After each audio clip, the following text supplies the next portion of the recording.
It's hard to believe that it's been 3 years since the Jussie Smollett hoax was perpetrated. Now, Jussie Smollett maintains it was not a hoax, but the police maintain it was, and basically everyone else maintains it was, because his story makes absolutely no sense. Today, actor Jussie Smollett's criminal trial will begin, and boy, did the political machine try to cover up for this man. They initially had the charges. There were no charges. Then they were saying, oh, we're going to give him a slap on the wrist. And people freaked out saying, are you kidding me? This guy is accused of hiring his two buddies, bringing them to this location in Chicago, pointing at a surveillance camera, coming back several days later, having his friends stage a hate crime against him, for which he reported to the police, and the police allege it's because he wanted to increase his salary. Now, here's the worst part about this is, I mean, I'm sure most of you know this, and we'll get into the details about the trial and what's happening now. But the entire media machine covered up for him. We saw celebrities like Big Bang Theory, I think it was, saying, oh, we're so sorry, Jussie, and politicians came out. They were so ready to use this. But I'd like to thank them, because this may have been a major wake-up call and red pill moment for so many people. To this day, there are many people who still live in the Matrix. They have not taken the red pill, and I mean that not in the political sense, in the Matrix sense, like a reference to the movie. And they still don't realize that after this story, of the Covington story, Russiagate, how many times does the media have to be wrong? How many times do you have to be wrong before you just stop and say, okay, something isn't right here? Now, I know. You, for the most part, already know this. That's why you're watching this video. But maybe you're someone who watches my content and you've shared this video. You've shared it with other people. And now they're seeing my content for the first time. Maybe many of them are like, I'm not going to watch Tim Pool that far right. And this is the goal. I have look, my agenda in everything I produce when it comes to doing stories like this is literally just my feelings. And that's it. I always say I'm just a dude who's ranting into a camera on the internet. And the thing is, whether, when I started all of this, I had no intent of influencing politics. I had no intent of influencing culture. It was quite literally, I saw a story and I was like, I want to talk about that. I want to say how I feel. I want to express myself. That was really it. So if at the end of the day, you like Jussie Smollett, well, you're allowed to, whatever. I'm just going to tell you what I think about this and what I, think is right and what is wrong. But in the end, I don't want anything from you. I don't want any power over you. I don't want any, that's really it. I don't want to be in charge. I don't want to, I'm not trying to influence within certain reason. I mean, obviously I'm trying to make my point and make my argument and hope people believe me when I, and agree with me. But in the end, I'm perfectly content with just being some dude in a room talking about this stuff that's going on. And the reason I bring this up is if you are someone who is just now experiencing, just not watching my content, and I say this because considering the subject matter for a lot of people who don't know about the trial, don't know about Jussie Smollett's hoax, or if you're someone who watches my content, you know all this stuff. But as I often say, share this video so we can help get people to understand what's going on. I say all of that because I want you to see this, make your own conclusions, comment you think I'm wrong, but more importantly, stop just blindly following. Think for yourself, be a leader, be in charge, and have power over yourself. It sounds very self-helpy, doesn't it? Well, I'll tell you this. I don't want the responsibility or the liability of telling you how to live your life. And so I don't like how you get these authorities, you get the media, you get the manipulation, the actors, and everybody. They get away with crimes, but they hold you to the flame. No, I'm not all about that. I'm not all about that. Hopefully, when you watch stories like this, it'll help you understand that the machine has been lying to you. And truth be told, they've lied to me a whole lot. And I also have done stories based on broken machine lies. The Matrix will put out that narrative. And then there have been times where I've bought into it as well. And it's a harsh reality, but I try to break through this stuff. Now, this is a fairly mainstream story. Most people understand that Jussie Smollett was full of it. So here's what's happening. The Wall Street Journal says, actor Jussie Smollett's criminal trial to begin after years of delay. They say Mr. Smollett in late January 2019 claimed two men assaulted him while yelling racist, anti-gay, and pro-Donald Trump slogans. It was the most insane story any of us had ever heard. And I suppose he also alleges they hit him and tied a noose around his neck. Investigators soon alleged that he had fabricated the event. Okay, we're going to go back in time because I'm not going to assume everybody knows the context. Those of you who do know the story will probably enjoy hearing it again. Jussie Smollett claims that in the wee hours of the morning in Chicago, when the temperature was in the 20s, that he was going out for a Subway sandwich in an area where people don't live, for the most part. He was by the famous Chicago clock. It's like, I don't know, it's this structure on the ground with like, if you look at it from above, it's a clock. But if you're walking past it, you'll be like, what is this thing? Because, you know, it's huge. It used to be a clock. Now I don't think it is, but they call it the clock. So I'm from Chicago. I've been to this area. He's there at like, you know, super early in the morning, like 2 or 3 a.m., getting a tuna sandwich or something from Subway, when he claims that 2 guys yelled at him like that he was the gay guy from Empire or something like that, and yelled, "This is MAGA country," splashed him with some kind of chemical substance, bleach, I believe, and threw a noose around his neck before fleeing. He then went home and called the police, and the police showed up, and he had this thin rope from a hardware store around his neck. And I think there's video of it, actually. The police noted, like, when we got there, it was still there around his neck. The police later went back and investigated, and I think they found, like, a hot sauce bottle that smelled like bleach or something. Now, that's his story, and it's insane. I mean, for me, having lived in Chicago, we used to skate in the wee hours of the morning, through winter, too, in this area, because there's no one there, ever.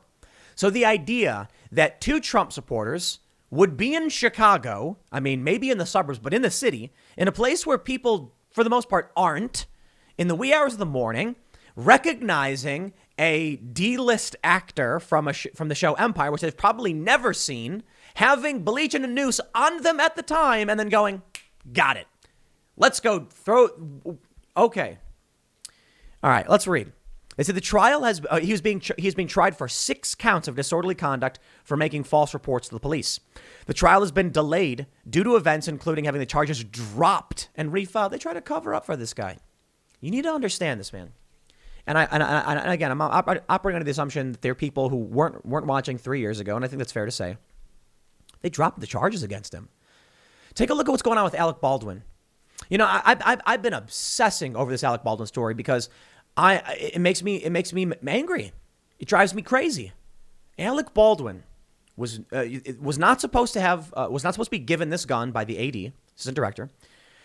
They were all supposed to check the gun. In the scene, multiple witnesses now say he wasn't supposed to draw the gun. He wasn't supposed to pull the hammer. It's a single action revolver, meaning you have to. And he wasn't supposed to pull the trigger, but most importantly, he wasn't supposed to even aim it at a person. Even if he was going to draw the gun, pull the hammer, and pull the trigger, you never aim it at someone. If it were anyone else, they would have been arrested on the spot. But these propagandists, and Jussie Smollett's not the most famous, but he certainly was producing propaganda, get away with it. And that's what drives me nuts. They say the charges were dropped and refiled, and an investigation into how Cook County State's Attorney Kim Foxx handled the investigation. The COVID-19 pandemic added to the delays. Now that I can understand. A court official said the trial will begin with jury selection and could be completed within days. I got a feeling it's going to be guilty on all counts, but boy, do I look forward to watching that trial with legal insurrections coverage, because that will be a big one as well. Mr. Smollett's lawyer didn't respond to requests for comment. Mr. Smollett's legal team has said the actor has been unfairly presupposed to be guilty. Now, truth be told, that's a fair assessment. He is presumed innocent until proven guilty. But, you know, look, I got to be honest with you. Well, I believe he should be afforded all due process rights, 5th, 6th, all that good stuff, amendments, and be allowed to have this trial and should be presumed innocent. There comes a point where we must approach these things and potentially make judgments due to the ad absurdum nature of the arguments. I don't know if that's I believe that's the right Latin phrase, but the point is, it is to the point of absurdity that this man's story would grant him any presumed innocence. Now, he deserves it. He does. It's a right. So I'll say this. The courts should presume him innocent. Absolutely, 100%. But I think the absurdity of it just reaches a certain level. I'm sorry. And it's tough.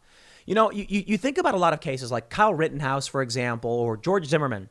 And a lot of people would have said the evidence presented so far is to the point of absurdity that we're not going to accept it. And that's their opinion, because absurdity really is a person's personal perspective, I suppose. But I think a reasonable person at this point can conclude Jussie Smollett staged a hate crime hoax. Based on everything we've seen, the charges filed, the claims made in the story are just so insane that two Trump supporters recognized a D-list actor and yelled, "This is MAGA country? Chicago is not MAGA country." And two Trump supporters being in Chicago at 3 a.m. in this desolate area of, it's just north of downtown, I think. It's like basically downtown. And then seeing him, all of that coming together. Okay, sorry. I would not be willing to believe that. I got to be honest. I am a non-theistic individual. I do believe in God, but I don't believe in the theistic religions. But you come to me and say that you believe Jesus Christ is the Lord and Savior. I am absolutely more willing to believe that. I'm not a Christian, by the way, but I'd be more willing to believe that because of the nature of faith, spirituality, philosophy, and the strange occurrences that happen all the time in our lives. So much so that people say we must be living in a simulation, or perhaps a construct by a higher power. So I'll tell you this. It is less absurd to me to believe in a theistic religion than it would be to believe this story from this guy. Now, of course, I know there's probably a lot of religious and Christian individuals who are saying, well, obviously. But my point is trying to get at is not to be offensive. I'm trying to say that for me as an individual who doesn't have that belief, I can certainly understand and have these philosophical conversations and understand and come to recognize, and I'd be more willing to believe this. My point is, there is a leap of faith you make when it comes to religion and things like that. There is no leap of faith I believe a reasonable person could make to believe this story. Trigger all of the insane leftists who are like, Tim is a Christian, blah, blah, blah, and whatever. Look, sorry.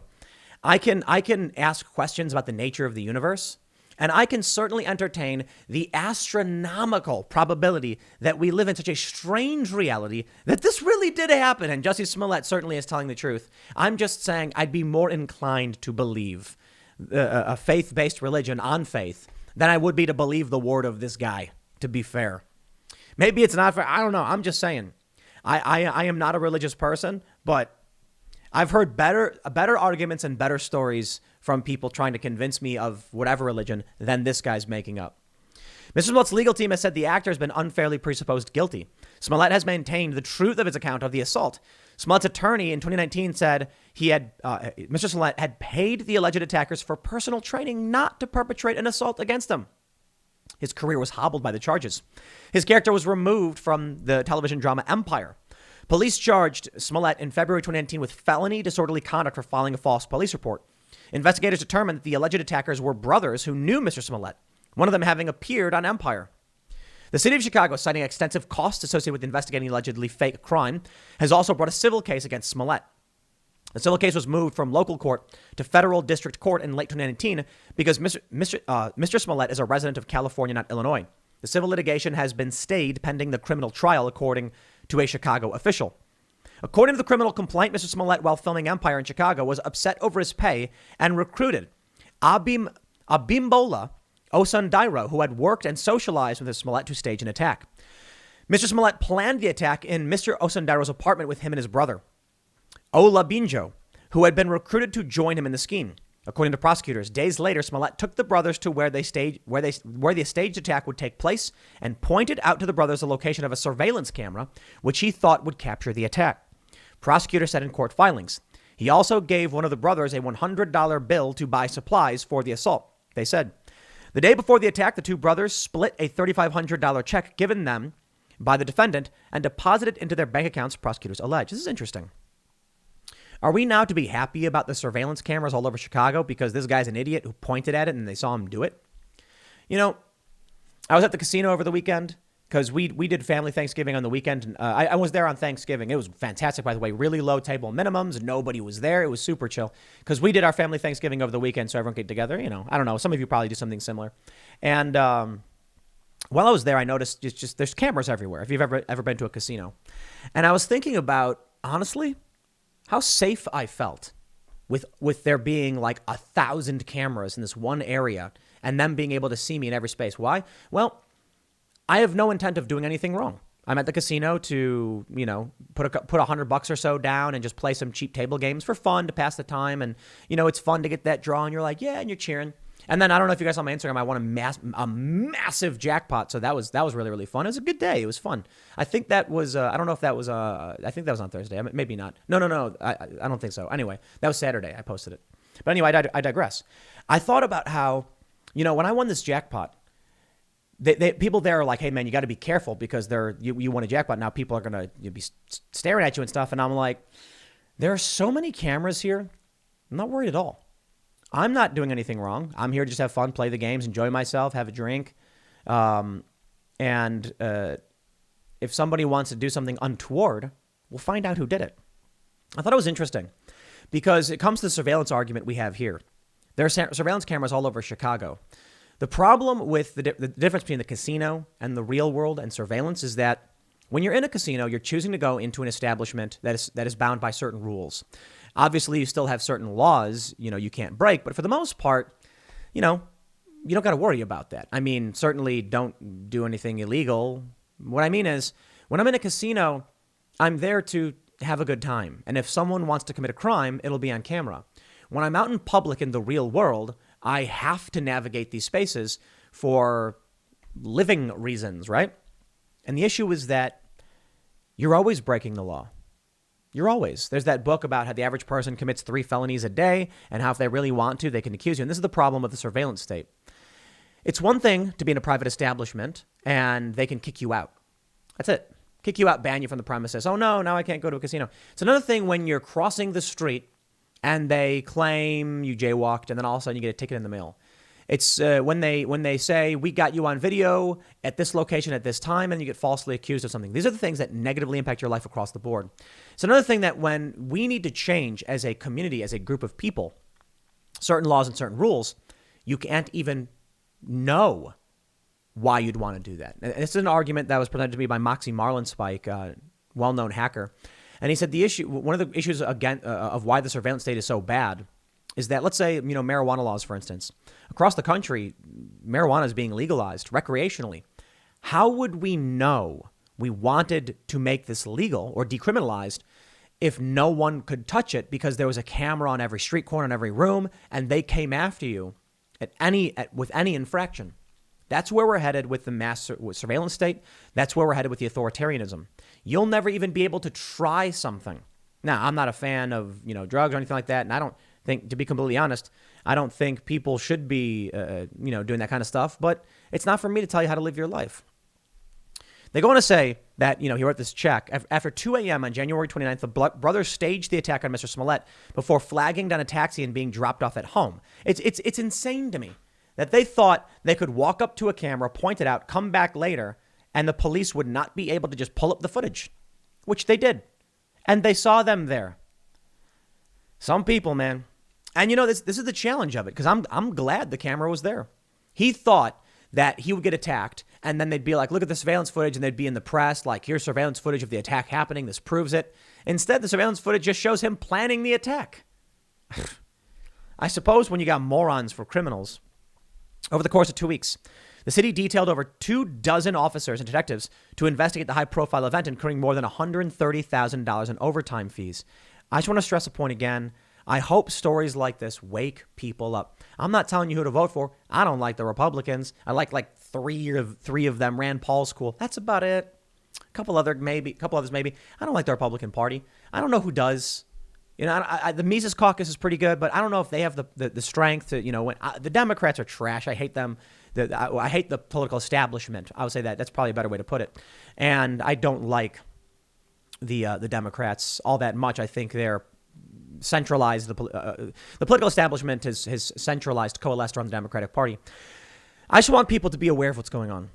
I want you to be free and independent. I want you to break out of the matrix, break out of the Borg, and look at this stuff and just come on, man. Let me show you something else. From Variety, Alec Baldwin hires Los Angeles attorney for Rust civil suits. If it were you, and you were on a movie set, and a person who's not supposed to be handling a weapon walked up to you and said, here's a gun. And you said, okay, and you didn't check it, and it was a single action revolver, that means you can't just pull the trigger. You got to pull the hammer back, then pull the trigger. If you were handed this gun by a random person who is not supposed to be holding these weapons, and then for no reason, because the scene doesn't call for it, you decide, I'm going to pull this weapon, point it at the camera operator, I'm going to pull the hammer back and pull the trigger, ejecting a bullet, killing this woman, you would have been arrested on the spot. The police would have come in. They'd have said, what happened? Pulled a gun, shot somebody. The script supervisor and an electrician have already stated he wasn't supposed to have been given the gun by this guy. He wasn't supposed to have aimed it and pulled the trigger. Whenever he's handed a gun, you're supposed to check it. I think for any regular person, they'd be like, it's clear-cut homicide. Clear-cut. We've got witness statements stating, at the very least, you're being arrested on charges of suspicion of, some crime, homicide. I don't know what they would actually say. They'd probably just bring him in and question him. After questioning the witness, their preliminary investigation should have warranted an arrest. I think so. When Kyle Rittenhouse was on trial, the defense asked the detectives, you arrested and charged Kyle Rittenhouse with these charges immediately. And the detective said, yes. When there is a homicide and everyone sees it is not unusual to make an arrest with charges immediately and then investigate. Okay. I mean, it makes sense to me, right? Kyle Rittenhouse was involved in shooting several people. 2 of them died. And the police said, we're going to arrest him and book him. Why? We don't want him fleeing. And so then they have the question of bail or remand. And Rittenhouse, for 87 days, was locked up. Horrifying, considering he was acting in self-defense. But this is why they do it. And there's a certain degree to which we're like, if you're a violent criminal, you get remanded. Or if you are accused of a violent crime, you're presumed innocent, and there is the challenge. Is the safety of the community more important than the presumed innocence? It's tough. It is. There are certain levels where we have to tolerate, we're going to remand you. But I'll tell you this. I think if we do remand any criminal, they should be given very, very nice quarters. I believe that, I was thinking about this.